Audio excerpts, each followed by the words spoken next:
أعوذ بالله من الشيطان الرجيم. بسم الله الرحمن الرحيم. قد أفلح المؤمنون الذين هم في صلاتهم خاشعون والذين هم عن اللغو معرضون والذين هم للزكاة فاعلون والذين هم لفروجهم حافظون إلا على أزواجهم أو ما ملكت أيمانهم فإنهم غير ملومين فمن ابتغى وراء ذلك فأولئك هم العادون والذين هم لأماناتهم وأهديهم راعون والذين هم على صلاتهم يحافظون صدق الله العظيم. అనంత కరుణామయుడు అపార కృపాశీలుడు పాలకుడు పోషకుడు సర్వలోక ప్రభు అయిన అల్లాహ్ శుభనామంతో ప్రారంభిస్తున్నాను. సోదరులారా సోదరిమణులారా అయ్యలారా అమ్మలారా అస్సలాము అలైకుం రహమతుల్లాహి వబరకాతుహు. పవిత్ర రంజాన్ మాసం యొక్క ప్రత్యేక ఖురాన్ సందేశానికి మీ అందరికీ కూడా స్వాగతము. సర్వలోక ప్రభు అయిన అల్లాహ్ మనందరి జీవితాలలో శాంతి శుభాలను కురిపించుగాక. ఇంతవరకు మీ ముందు అంతిమ దైవ గ్రంథం దివ్య ఖురాన్ నుండి 23వ అధ్యాయం నుండి కొన్ని అరబీ వాక్యాలు పఠించడం జరిగింది.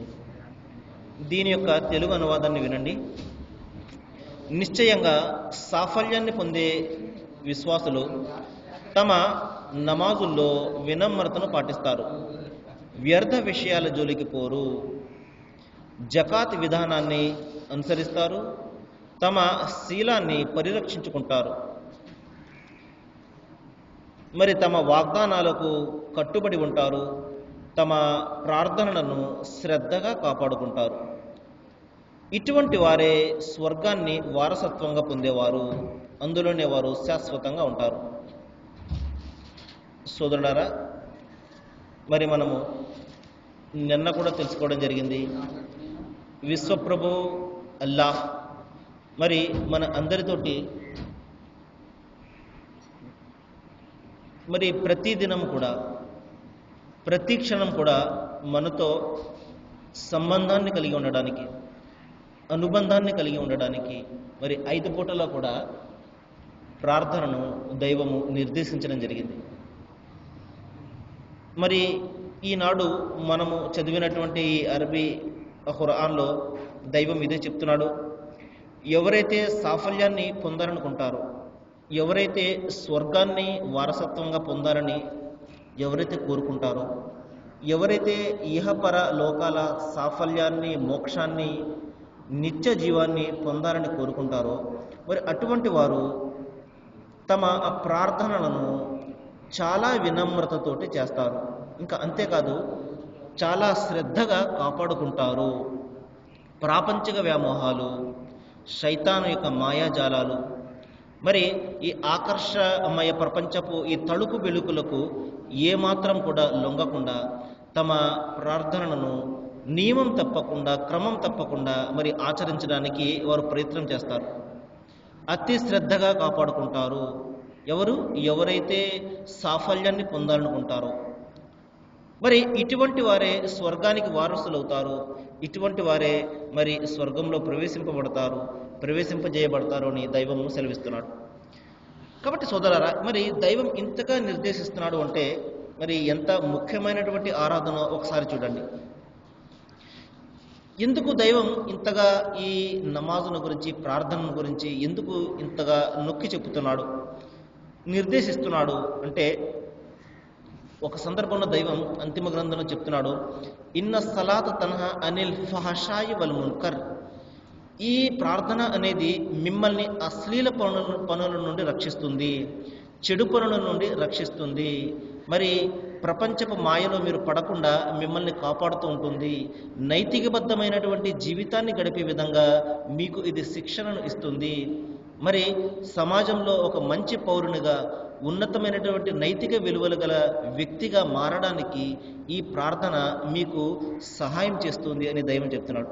ఎందుకంటే ఏ వ్యక్తి అయితే దైవానికి భయపడతాడో మరి నిస్సందేహంగా అతను సమాజంలో ఉన్నటువంటి ఆ చెడులను తొలగించడానికి ప్రయత్నం చేస్తాడు. అంతేకాదు ఒక మంచి నైతికబద్ధమైనటువంటి జీవితాన్ని గడపడానికి ప్రయత్నం చేస్తాడు ఎవరైతే తన దైవానికి భయపడతాడో. మనం చూస్తున్నాము మన ప్రస్తుత సమాజంలో మరి చాలా భయంకరమైనటువంటి నేరాలను మనం చూస్తున్నాం. మరి మనము 2 రోజుల క్రితం చూసాము, ప్రయాణికులతో వెళ్తున్నటువంటి మరి విమానాన్ని మరి నిర్దయగా వారు కూల్చివేశారు. అంటే ఎంత భయంకరమైనటువంటి రక్తపాతానికి మనిషి పాల్పడుతున్నాడో ఒకసారి చూడండి.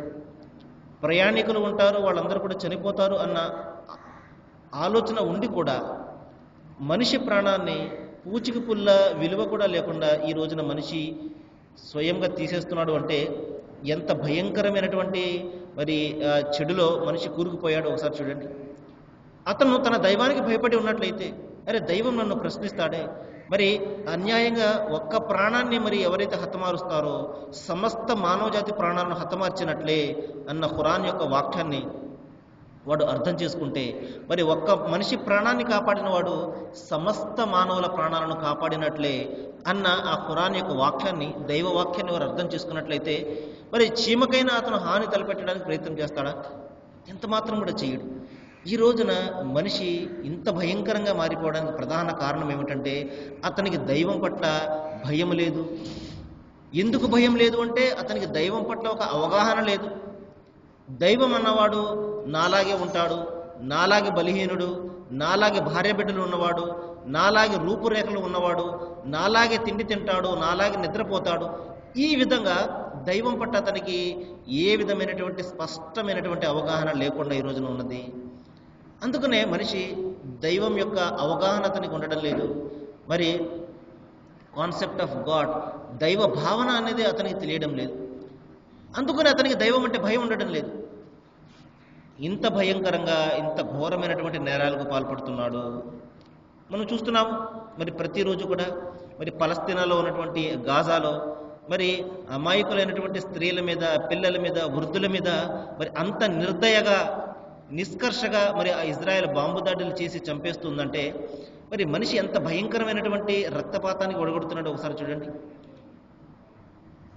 పైన ఉన్నటువంటి దైవాన్ని గురించి అతనికి ఏమాత్రం కూడా భయం ఉన్నా ఇంతటి ఘోరానికి అతను పాల్పడడు. కానీ సోదరులారా, దైవము అనుక్షణం కూడా తనకు భయపడమని ఆజ్ఞాపిస్తున్నాడు. ఈ భయం అనేది అతనిలో మరి ఈ ప్రార్థన ద్వారా వస్తుంది. 5 పూటల్లో కూడా అతను ఎప్పుడైతే దైవాన్ని స్మరిస్తూ ఉంటాడో దైవ భీతి అతని మనసులో ఉంటుంది. ఇటువంటి భీతిని, ఇటువంటి భయాన్ని మనిషిలో కలుగజేసి అతని ఆంతర్యాన్ని పరిశుద్ధం చేసి అతని మనసులో ఉన్నటువంటి ఈ చెడు గుణాలను తొలగించి మంచి గుణాలను పెంపొందించి అతన్ని ఒక ఉత్తమమైనటువంటి మంచి వ్యక్తిగా తీర్చిదిద్దడం కోసమే దైవము ఈ 5 పూటల ప్రార్థనను నిర్దేశించడం జరిగింది. చూడండి, మరొక సందర్భంలో చెప్తున్నాడు, మీరు ఎటువంటి పరిస్థితిలో ఉన్నప్పటికీ కూడా ఈ ప్రార్థనను విడిచిపెట్టకండి అంటున్నాడు. 2వ అధ్యాయము 239 వాక్యాన్ని మనం పరిశీలిస్తే దైవం సెలవిస్తున్నాడు, పరిస్థితులు భయంకరంగా ఉన్నప్పటికీ కూడా మరి మీరు నిలబడి మీరు ప్రార్థన చేసే అవకాశం మీకు లేకపోతే మీరు నడుస్తూ ఉండగా ప్రార్థన చేయండి. లేదు, ఏదైనా వాహనం మీద మీరు ప్రయాణం చేస్తున్నట్లయితే ఆ వాహనంలోనే మీరు ఆ ప్రార్థన చేయండి. కాబట్టి ప్రార్థన యొక్క ప్రధానమైనటువంటి లక్ష్యం ఏమిటంటే దైవంతో అనుసంధానం కలిగి ఉండడం. అంతే తప్పించి ఒక చోట కూర్చుని లేకపోతే ఒక చోట నుంచుని సాష్టాంగపడి అనేది అది బాహికంగా మనము బహిర్గతంగా కనిపించేవి అవన్నీ కూడా. కానీ అంతర్గతంగా మరి మనిషి యొక్క ఆంతర్యాన్ని దైవం వైపునకు మరల్చడము, దైవ భీతితో నింపడం అనేది ఈ ప్రార్థన యొక్క లక్ష్యం అన్నమాట. కాబట్టి అందుకనే దైవము మీరు ప్రయాణంలో ఉన్నప్పటికీ కూడా, ట్రైన్లో మీరు ప్రయాణం చేస్తూ ఉన్నప్పటికీ కూడా మీరు ఈ ప్రార్థనను విడిచిపెట్టకండి అని చెప్పేసి దైవం నిర్దేశిస్తున్నాడు.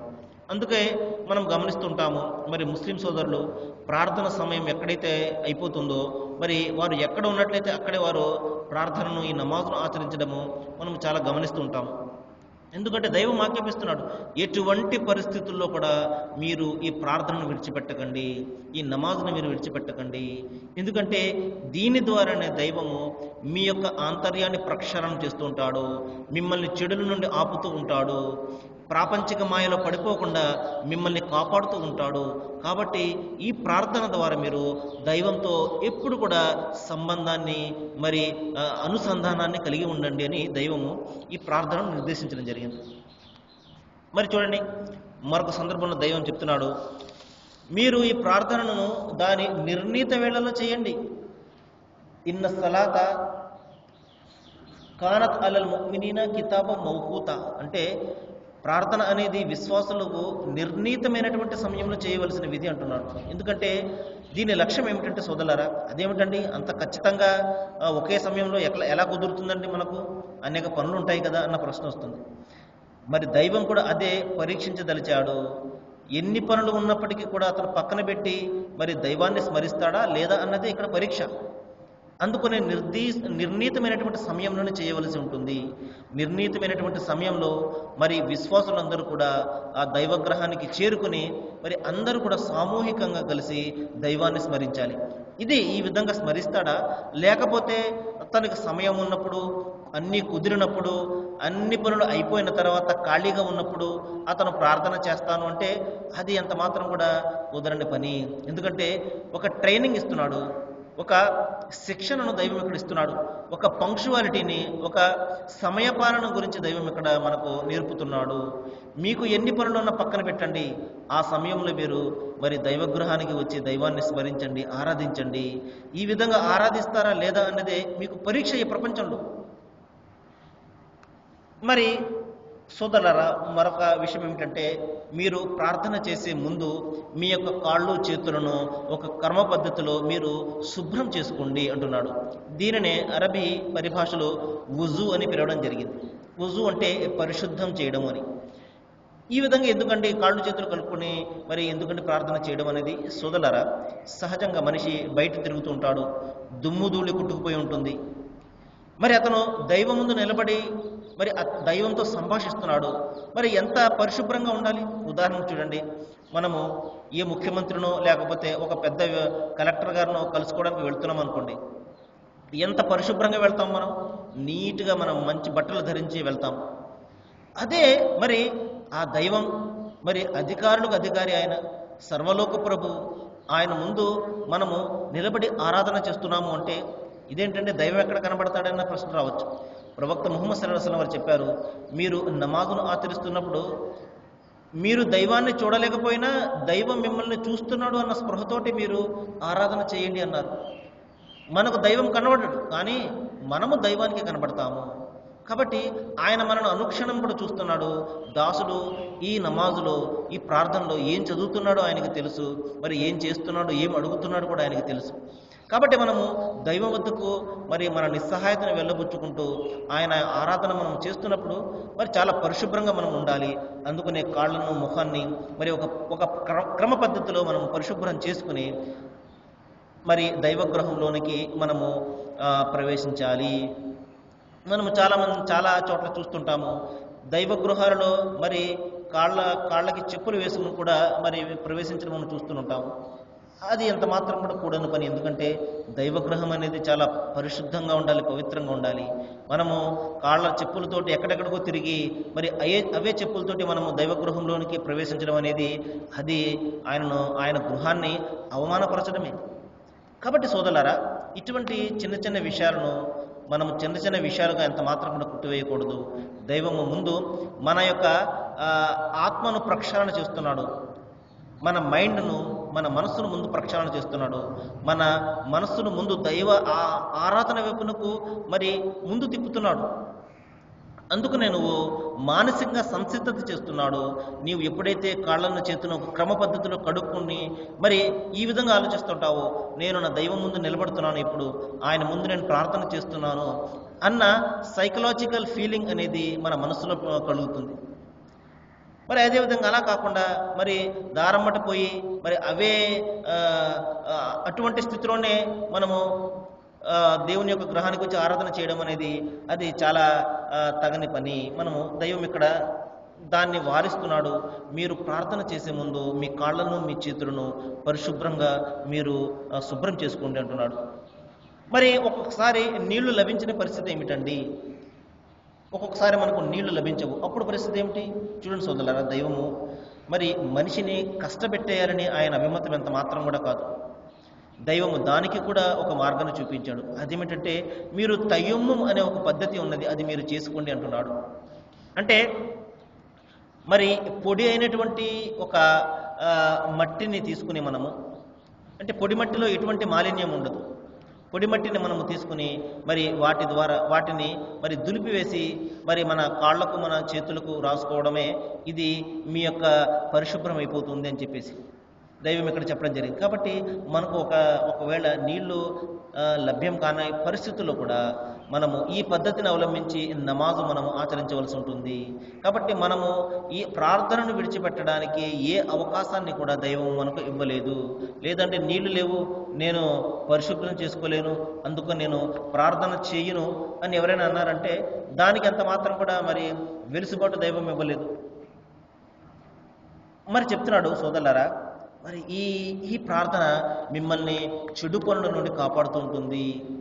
ఈ ప్రాపంచిక మాయలో పడకుండా మిమ్మల్ని అనుక్షణం కూడా మిమ్మల్ని రక్షిస్తూ ఉంటుంది అంటున్నాడు. మరి ఈ ప్రార్థనలో మనం ఏమి చేయాలి అండి? దైవము దాని గురించి కూడా చెప్తున్నాడు. మరి మీరు ఈ ప్రార్థనలో అంతిమ దైవ గ్రంథం ఖురాన్ను పఠించండి అంటున్నాడు. అంతేకాదు మీరు తెల్లవారుజామున చేసే ప్రార్థన మరి దైవదూతలకు సాక్ష్యంగా ఉంటుంది. ఎందుకంటే ప్రతి మనిషి మరి ఇరువైపులా కూడా దైవదూతలు ఉంటారు. మరి వారు చేసే ప్రతి పనిని కూడా నమోదు చేస్తూ ఉంటారు. మరి ఆ దైవదూతలు ఉదయం పూట నమాజులో మరియు సాయంత్రం 5 గంటలు చేసే నమాజులో మరి వాళ్ళు తమ యొక్క బాధ్యతలను మార్చుకుంటూ ఉంటారు. అంటే 2 దైవదూతలు వెళ్ళి మరొక 2 దైవదూతలు వస్తుంటారు. ఈ విధంగా మరి దైవదూతలు దైవం వద్దకు రాగానే దైవం ప్రశ్నిస్తాడు. వాస్తవానికి ఆయనకి అన్నీ కూడా తెలుసు, కానీ ప్రశ్నిస్తుంటాడు, నా దాసుడు ఏం చేస్తూ ఉన్నప్పుడు మీరు వచ్చారు అని చెప్పేసి. అప్పుడు వాళ్ళు పలుకుతారు, ఓ దైవమా, నీ దాసుడు నమాజును ఆచరిస్తున్నాడు, అటువంటి స్థితిలో మేము అతన్ని వదిలి వచ్చాము అని చెప్పేసి వాళ్ళు చెప్తారు. ఈ విధంగా మరి పొద్దున్న దూతలను కూడా అడుగుతాడు, వాళ్ళు కూడా అదే చెప్తారు, నీ దాసుడు ప్రార్థన ఆచరిస్తున్నాడు అని చెప్పేసి. అప్పుడు దైవం తన దూతలతో చెప్తాడు, చూడండి నా దాసుడు ఏ విధంగా నన్ను జ్ఞాపకం చేసుకుంటూ ప్రార్థన చేస్తున్నాడు అని చెప్పేసి మరి దైవదూతల ముందు ఆ వ్యక్తిని ప్రస్తావించడం జరుగుతుంది. ఈ విధంగా సోదరులారా, ప్రార్థనలో మనము అంతిమ దైవ గ్రంథం ఖురాన్ను పఠించవలసి ఉంటుంది. ఖురాన్ అంటే అర్థం కూడా అదే. ఖురాన్ అంటే ఎప్పుడు కూడా పఠింపబడేది అని అర్థం. ప్రపంచంలో మరి కాలాలు ఒక విధంగా ఉండవు. ఒక్కొక్క దేశంలో ఒక్కొక్క విధమైనటువంటి కాలాలు ఉంటాయి. ఇక్కడ మనకు తెల్లవారుజామున అయ్యింది, కానీ అమెరికాలో మరి అర్ధరాత్రి అవుతుంది. ఈ విధంగా ప్రపంచం అంతా కూడా ఏదో ఒక సందర్భంలో మరి నమాజును ఆచరిస్తూనే ఉంటారు, 5 పూటలో కూడా. మరి ఈ నమాజుల్లో అంతిమ గ్రంథం ఖురాన్ను పఠిస్తూనే ఉంటారు. ఈ విధంగా ప్రపంచమంతా కూడా ప్రతి క్షణం కూడా పఠింపబడే గ్రంథం కాబట్టి దీనిని ఖురాన్ అని చెప్పేసి పిలవడం జరిగింది. అంటే అనుక్షణం కూడా పఠింపబడేది అని. కాబట్టి ప్రపంచంలో ఏదో ఒక మూల ఏదో ఒక పూట నమాజు జరుగుతూనే ఉంటుంది, ప్రార్థన జరుగుతూనే ఉంటుంది. ఆ ప్రార్థనలో ఈ ఖురాను పఠింపబడుతూనే ఉంటుంది.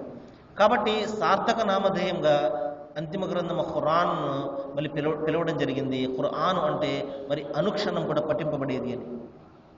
మరి సోదరులారా, మరొక సందర్భంలో దైవం చెప్తున్నాడు, ఈ ప్రార్థన అనేది మీ అన్ని సమస్యలకు అన్ని బాధలకు మరి ఉపశమనాన్ని ఇస్తుంది అని దైవం చెప్తున్నాడు.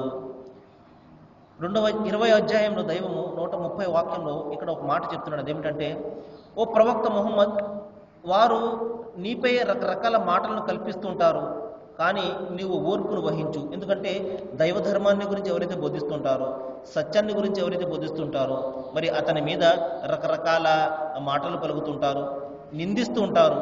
దైవము తన ప్రవక్తకు ధైర్యం చెప్తున్నాడు. నీవు వారు కల్పించే మాటలకు ఎంత మాత్రం కూడా బాధపడకు. ఎందుకంటే మరి పండ్లు ఉన్నటువంటి చెట్లకి రాళ్ల దెబ్బలు తగులుతాయి అన్నట్టు, మరి ఎక్కడైతే సత్యం ఉంటుందో, ఎక్కడైతే మరి నిజాయితీ అనేది ఉంటుందో, నిస్సందేహంగా మరి దానిని అణచడానికి ఆ శైతాను మాయాజాలం చేస్తుంటాడు. కాబట్టి ఈ విధంగా ప్రజలు చేసే నిందలకు ఎంత మాత్రం కూడా భయపడకు. నీవు నీ ప్రభు స్తోత్రంతో పాటు మరి ఆయన పవిత్రతను కొనియాడుతూ ఉండు. మరి ప్రభు స్తోత్రాన్ని కొనియాడుతూ ఆయన పవిత్రతను కొనియాడే అత్యుత్తమమైనటువంటి పద్ధతి మరి దైవం మనకు సెలవిచ్చాడు. అదే మరి 5 పూటల్లో కూడా ఈ నమాజ్, ఈ ప్రార్థన అనేది. ఇందులో దైవాన్ని పొగుడుతాడు మరి దాసుడు పలుకుతాడు, అల్హమ్దులిల్లాహి రబ్బిల్ ఆలమీన్ అంటాడు. ఓ దైవమా, సకల స్తోత్రాలు కూడా మరి నీకే, స్తోత్రానికి అర్హుడవు నీవే, పొగడ్తలకు, ఘనతలకు, స్తుతికి, స్తోత్రానికి అర్హత నీకు ఒక్కనికే ఉన్నది అని చెప్పేసి దాసుడు తన దైవాన్ని పొగుడుతాడు. ఇంకా అంటాడు, అర్రహమాన్ ఇర్రహీం, నీవు అనంతమైనటువంటి కరుణామయుడివి, మరి అపార కృపాశీలుడివి అంటాడు. మరి మాలిక్ యౌమిద్దీన్ అంటాడు, అంటే తీర్పు దినానికి యజమానివి నీవే. మరి ఒక దినం రాబోతుంది మన మరణం తర్వాత, మరి అది జడ్జిమెంట్ డే అవుతుంది, అది తీర్పు దినం అవుతుంది. మనము చేసే కర్మలకు మరి దైవము మంచో చెడో, స్వర్గమో నరకమో మనకు ఇవ్వడం జరుగుతుంది. కాబట్టి అక్కడ నిజమైనటువంటి తీర్పు జరుగుతుంది. ఇక్కడ మనకు తీర్పు మనకు ఎంత మాత్రం కూడా మనకు రాదు సోదరులారా. ఇక్కడ మరి జైలు పాలైన వాడు నేరం చేసినట్టు, లేకపోతే బయట తిరిగేవాడు మరి ఏ నేరము చేయనట్టు ఎంత మాత్రం కూడా లెక్క కాదు. ఇక్కడ నేరాలు చేసేవాడు మరి తప్పించుకుంటూ ఉంటాడు, మరి అమాయకుడైన వాడు మరి ఒక్కొక్కసారి జైలు పాలు అయిపోతూ ఉంటాడు. కాబట్టి ఈ ప్రపంచము న్యాయం జరిగే స్థలం కాదు.